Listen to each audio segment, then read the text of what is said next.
हमारे देश में अवैध घुसपैठ करके आई गैर मुल्क की इल्लीगल औरत आज फिर से अपनी झूठ की जो दुकान है उसने ओपन कर दी। दुकान का उद्घाटन हो चुका है और आज इसके कुछ चीजों पर बात करने वाली हूं।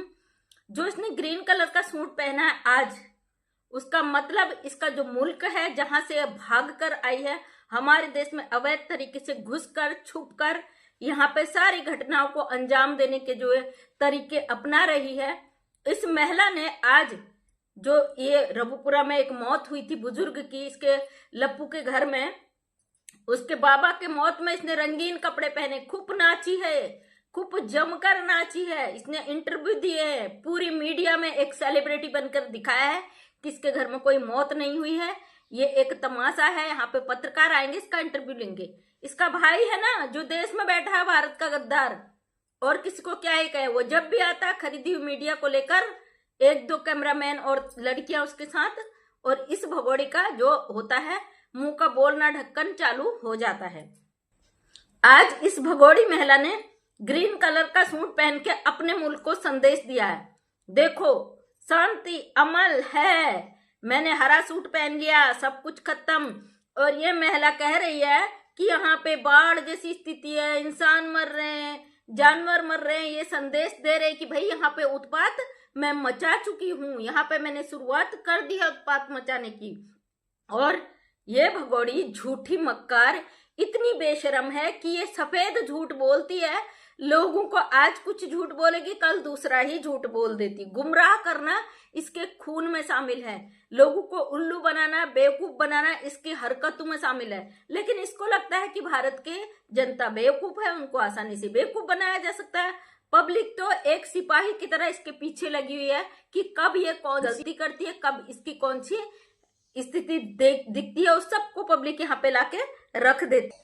अब ये झूठी मक्कार देखो ना, कह रही है आज अपने ब्लॉग में कि 13वीं तक हमारे घर में कोई नया सामान नहीं आ सकता था, लप्पू ने कोई खाने पीने का सामान ऑर्डर नहीं किया क्योंकि बाबा की मौत हुई थी और उस वजह से घर में कोई भी चीज नहीं आया खाने पीने का। तो दोस्तों ये मक्कारी झूठ की दुकान, और इस मक्कार का आपने ब्लॉग देखा होगा कि ये लप्पू सर मुड़वाया हुआ है, बाहर जा रहे हैं, होटल में जा रहे हैं, वहां पे पैक कर रहे हैं फास्ट फूड, तमाम पिज्जा बर्गर डोसा, और ये भगोड़ी गाड़ी में बैठकर उसको ठूस रही है। वही भगोड़ी जो आज झूठ बोल रही है कि भाई 13 दिन तक मेरे घर में कोई सामान नहीं आया, 13 दिन तक घर में तला भुना नहीं आता तो बाहर भी नहीं खाया जाता और बाहर जाया भी नहीं जाता।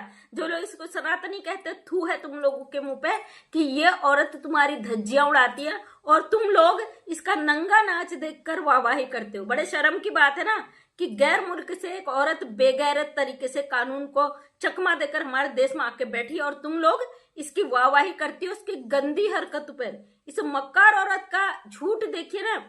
और आज लपुआ कह रहा है कि भाई मेरे यहाँ ना मैं ब्लॉगिंग नहीं कर रहा था इतने दिनों तक क्योंकि मेरे यहाँ बाबा का मौत हुआ था। अरे मक्कार, इस गद्दार के साथ रह के, इस झूठी महिला के साथ रह के, बेगैरत गैर मुल्क से आई, जबरदस्ती देश में घुसाई हुई औरत के संगत में रहकर तू इतना मक्कार हो चुका है कि तू भूल गया तू तो भारत का ही है, तू भी ये भूल चुका है। लेकिन कोई बात नहीं बेटा, पहले पिछवाड़े तेरे ही लाल होंगे क्योंकि इस मक्कार को यहाँ रखने का काम तूने ही किया है। तूने ही स्वीकार किया है कि पाकिस्तान से इस 4 बच्चों की माँ को उठाकर तू ही लाया है, इसलिए सबसे बड़ा जिम्मेदार तू ही है और तुझे ही भुगतना। और ये मक्कार कलुआ आज इतना झूठ बोल रहा है कि इतने दिनों तक हम कोई ब्लॉगिंग नहीं कर पाए थे, इसलिए बाबा की डेथ हो गई थी, आज हम ब्लॉग बना रहे प्रॉपर। अरे बेशरम, जिस दिन तेरे बाबा की मौत हुई ना उस दिन भी तू लगातार ब्लॉग डाल रहा था। तेरे 20-25 जितने भी चैनल हैं उन चैनलों में 2-2, 3-3 वीडियो इस निठल्ले की आ रही थी। ये इतना बेशरम इंसान है, इसने जो क्राइम किया वो तो किया ही, लेकिन अपनी गलती को इस भगोड़ी के संगत में रहकर इस तरीके से साबित करना चाहता कि भाई हमने तो कोई ब्लॉग बनाया ही नहीं। इस बेशरम इंसान को पता ही नहीं है 20-20, 25-25 जो ब्लॉग बना के ये मक्कार औरत बैठी है इसके साथ, ये औरत कितना झूठ परोसती है। इसके झूठ को साबित करने ये कलुआ यहाँ पे आ जाता है। कलुआ कहता है भाई हम इतने दिनों तक कोई ब्लॉग बना ही नहीं पाए। तो तेरे दादाजी बना डाल रहे थे उसमें ब्लॉग, या बाबा की आत्मा आ जा रही थी कि 20-25 चैनल पे बाबा की आत्मा ब्लॉग डाल के जा रही है और तुम्हें पता ही नहीं है, तुम गम में इतने डूबे हो बाबा के कि सर मुड़वा के होटलों में फास्ट फूड खाने जा रहे हो। तुम इतने टेंशन में, इतने सदमे में चले गए हो बाबा के मौत से कि अपने वो मुंह बोले भाई के यहाँ पे जाके नंगा नाच कर रहे हो। अरे बेशर्म हो, सोशल मीडिया पे हो, झूठ कम कम बोलो। पब्लिक अगर गुस्सा गई तुम्हारा क्या हाल कर देगी तुम्हें खुद भी पता नहीं है। ये 2-2 रुपए में बिके हुए जो निठल्ले हैं, इनको दिखता नहीं है कितना सफेद झूठ परोसते हैं। पब्लिक क्यों गुस्सा आती है, हमारी देश की बहनें क्यों गरियाती हैं इनको, इनकी हरकतों से। ये जो हरकतें करते हैं ना, 2-3 दिन पहले पिज्जा बर्गर डोसा ये ठूस रहे थे बाजार जाके, आज भगोड़ी बोल रही है कि 13 दिन तक घर खाना नहीं आया, बाबा की गमी थी। अरे बेशरम औरत, झूठ कूट कूट के भरा है, तेरे रग रग में भरा है। और लपुआ और इन लोगों का अब सबका खाता खुल चुका है, क्योंकि गृह मंत्रालय ने आदेश दे दिए हैं कि घुसपैठियों के लिए क्या क्या नियम है वो सब आ चुके हैं। दोस्तों कल के वीडियो में वो सारी चीजें मैं आपको डाल चुकी हूँ और आपने देख भी लिया होगा, क्योंकि घुसपैठियों को अब देश के कोने कोने से निकालकर फेंकने की प्रक्रिया चालू हो गई। इसलिए भगोड़ी अब तू रोज रोती ही हुई नजर आई। हालांकि तू दिखाएगी ब्लॉग में, तू बड़ी पावरफुल है, तेरा बड़ा सपोर्ट है, भारत में रुकने के लिए तुझे लोगों ने सपोर्ट किया है ना।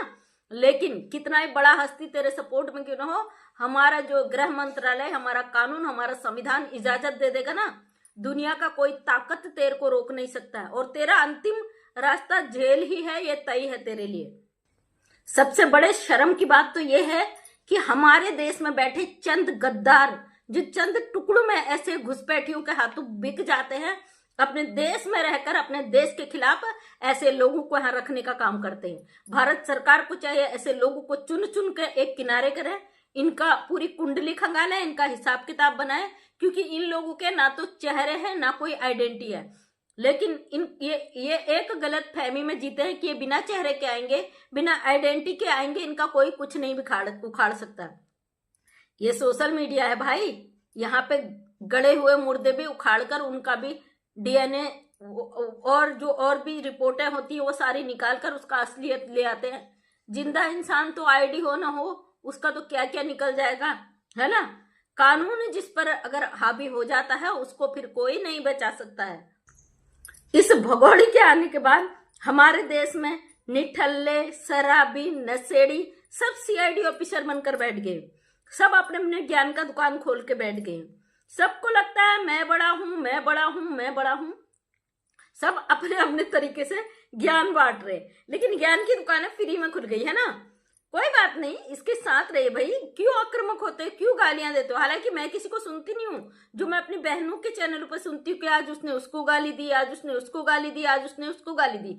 मैं भी ताजुब करती हूँ भाई, यूट्यूब जब अच्छे अच्छे चैनलों को उड़ा दे रहा है तो ऐसे नशेड़ी गालीबाजों की गालियां सुनने के लिए यूट्यूब बड़ा मेहरबान है ना।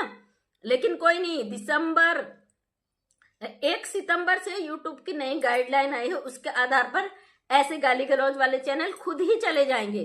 केवल एक बार नहीं जाएंगे, हमेशा हमेशा के लिए चले जाएंगे। वो यूट्यूब पर कोई दूसरा चैनल नहीं बना, जिसको गाइडलाइन आ जाएगी उसका चैनल उड़ गया तो दोबारा वो यूट्यूब पर अपना चैनल नहीं चला सकता। ये बहुत अच्छी पॉलिसी है, मैं भी खुश हूँ इस पॉलिसी के हिसाब से। दोस्तों हम सामाजिक कार्यकर्ता हैं, समाज के बीच में कार्य करते हैं। हमारा वीडियो बनाने का मकसद एक ही होता है कि लोगों को जागरूक कराया जाए, लोगों को एक नई चेतना दी जाए, लोग अपने सही और गलत के ज्ञान को पहचाने और अपने इर्द गिर्द रहने वालों को भी गलत करने से रोक सके। अगर आज हमने अपने देश में रहकर अपने देश में छुपे हुए ऐसे घुसपैठियों के खिलाफ आवाज नहीं उठाई तो हमारा सोशल मीडिया पे काम करना गलत है। हम समाज के लिए काम करते हैं तो देश तो भाई, हम इस देश में पैदा होना हमारे लिए बहुत बड़े सम्मान की बात है। हमारा भारत देश हमारे लिए सर्वोपरि है। हम अपने देश पे आ रहे मुसीबतों के लिए हमेशा खड़े रहेंगे। बकाया कोई कुछ भी करे, हमें कोई लेना देना नहीं, क्योंकि सच के साथ खड़े थे, खड़े हैं, खड़े ही रहेंगे। गरियाने वाले कभी किसी को अच्छा नहीं दे सकते, क्योंकि उनको एक गॉड गिफ्ट मिला हुआ है कि गाली पूर्वजों के जमाने से मिली होती है विरासत में, इसको कोई छीन नहीं सकता। कहते ना किसी के पास धन दौलत है, प्रॉपर्टी है, पैसा है, वो आप छीन लोगे, लेकिन जो इसके ऊपर संस्कार है उनको कोई नहीं छीन सकता। इसलिए अपने बच्चों को अच्छे संस्कार दीजिए जिसे कोई छीन नहीं सकता, हड़प नहीं सकता, लूट नहीं सकता। तो ये थी भगोड़ी की सच्चाई, लप्पू की सच्चाई, जो ये रोज नया फेक ड्रामा लेके आ जाती है। एक नकली बच्ची को गोद में ले आती है, किसी की भारत की बेटी को, और इसको रोज सबूत देना पड़ता है, मेरी मीना, भारती मीना, मेरी बेटी। हमारे भी बच्चे, हमको रोज सोशल मीडिया पे चिल्लाना नहीं पड़ता, मेरा बच्चा, मेरा बच्चा, मेरा बच्चा। जब हमें डर होता है ना कि हम पकड़े जाएंगे, तो हम लोगों को जिताना शुरू कर देते, भाई मैं चोर नहीं हूँ, चोर नहीं हूँ। तो ये हरकत है इस लप्पू के परिवार ने, ये जो गैर मुल्क से आई महिला है इसको घुसाया है। इसके बदले में इन बेचारों को बहुत बड़ा इनाम मिलने वाला है। उसके लिए देखते रहिए आगे आगे क्या क्या होता है। देर जरूर लग रही है, हमें भी फिक्र थी, लेकिन हमें भरोसा भारत सरकार पर और अपने कानून पर, अपने संविधान पर और अपने गृह मंत्रालय पर। एक एक करके इनके पुर्जे खुलेंगे, एक एक करके इन पे शिकंजे कसेंगे। जितना इसने अपराध किया है उस एक एक अपराध की इनको सजा मिलेगी। तो दोस्तों वीडियो हो जाता लंबा, वीडियो को करते एंड। मिलते हैं नेक्स्ट वीडियो में, तब तक के लिए दीजिए इजाजत। अगर वीडियो पसंद आए तो लाइक शेयर कमेंट करें। तो जी हाँ दोस्तों, आप लोगों ने हमारी भारत की हिंदू शेरनी मंजू मैम का ये वीडियो क्लिप देखा है और सारी बातें आप लोगों ने सुनी है, जिसमें उन्होंने सीमा हैदर को लेकर ये अब तक का सबसे बड़ा खुलासा ये किया है कि इसने ग्रीन ड्रेस पहनकर अपने मुल्क को गुप्त संदेश दिया है। अब इस गुप्त संदेश में क्या संदेश दिया है ये तो उसको ही पता है। दोस्तों, मंजू मैम की इस वीडियो को देखने के बाद अब आप क्या कहना चाहोगे सीमा हैदर के हवाले से, और ये कितनी शातिर औरत है, कितनी ड्रामेबाज है, आपको क्या लगता है? तो कमेंट में अपनी राय लाजमी बताइएगा। और अगर आपने अभी तक हमारे इस चैनल को सब्सक्राइब नहीं किया है तो इस चैनल को सब्सक्राइब ज़रूर कीजिए, बेल आइकन को दबाइए ताकि आने वाली हर वीडियो की नोटिफिकेशन आपको इसी चैनल पर मिल सके। तो चलिए दोस्तों, इसी तरह की इन्फॉर्मेशन लेकर आपकी खिदमत में एक बार फिर से हाजिर होंगे। जब तक अपना ख्याल रखिए, शुक्रिया।